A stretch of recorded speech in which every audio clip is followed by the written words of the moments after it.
Salah satu kapal motor milik swasta, mengangkut ratusan orang pekerja migran Indonesia yang terkena deportasi dari Malaysia, tiba di Pelabuhan Nusantara Parepare, Sulawesi Selatan. Terdapat 169 orang pekerja migran Indonesia yang terkena deportasi, merupakan pekerja di perusahaan kelapa sawit yang ada di Malaysia. Pekerja migran Indonesia yang tiba, tidak hanya orang dewasa saja, terdapat juga beberapa anak-anak yang terkena deportasi dari Malaysia karena izin tinggal yang telah melewati batas. Salah seorang pekerja migran Indonesia yang terkena deportasi, Siti Zuleha mengatakan bahwa dirinya terkena deportasi oleh pihak imigrasi Malaysia karena telah overstay. Sinjai. Kerja apa di Sabah? Tapi awalnya ke Sabah itu apa? Ya memang orang tua di sana, nikah di sana, jadi maksudnya lahirnya di sana.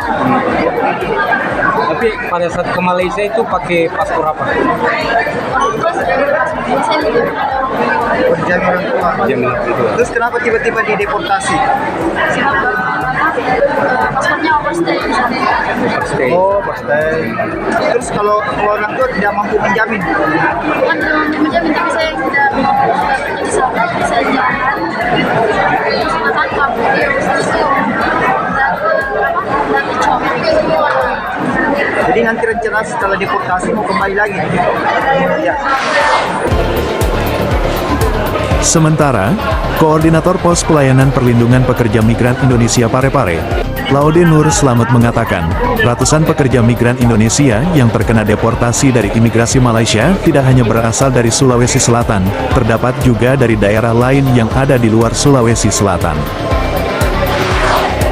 Ini kalau sesuai data yang kami peroleh ini, dari luar Sulawesi Selatan ini sebanyak 73 orang, ya, kemudian Sulawesi Barat ada 11 orang, Sulawesi Selatan itu sisanya Sulawesi Selatan. Itu teknis pemulangannya seperti apa sih, Pak? Jadi pemulangan ini deportasi dari Malaysia, baru tiba tanggal 2 hari Sabtu di Nunukan dan langsung diberangkatkan ke Parepare. Dari Parepare nantinya dibawa Dari Parepare, setelah dari sini kami akan distribusikan kembali ke daerah masing-masing.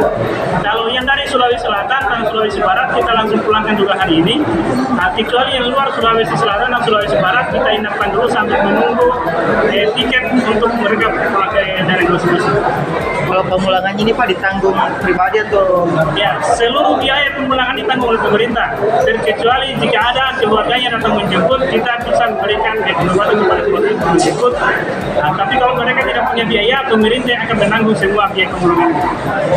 Selama waktu pemberangkatan dari Nunukan itu Pak, ditanggung di pintu atau gimana Pak? Ya, mulai dari Nunukan sampai dengan di Parepare itu semua ditanggung oleh pemerintah, dibiayai oleh pemerintah. Mulai dari tiket kapal sampai dengan makan di kapal. Pak, ini masalahnya apa sih Pak mereka di Pulau? Jadi ini bermasalahnya bermacam-macam ya.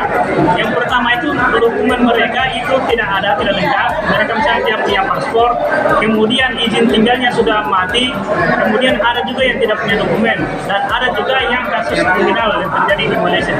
Berarti ada yang pernah ditahan Pak di sana Pak? Ya, jadi mereka ini sebelum dipulangkan ke Indonesia, mereka dulu ditahan di Malaysia. Itu ada yang 1 bulan, ada yang 2 bulan, sampai ada yang 6 bulan. Ya, jadi salah satu upaya yang dilakukan oleh PMI bagaimana untuk mencegah pengiriman PMI ilegal ini, yaitu pertama melakukan sosialisasi yang gencar sampai dengan ke tingkat desa-desa di seluruh Indonesia. Nah, kedua itu bagaimana meningkatkan sinergitas kerjasama dengan instansi terkait, terutama dinas tenaga kerja dan kepolisian untuk memonitoring kegiatan dalam perekrutan untuk menempatkan TNI secara ilegal ke luar negeri. Nah, kemudian yang ketiga itu meningkatkan pengawasan di pintu-pintu perbatasan, misalnya ada di Nunukan sana itu terus dilakukan penjagaan. Dari kota Parepare, Sulawesi Selatan, Wahyu Adi melaporkan.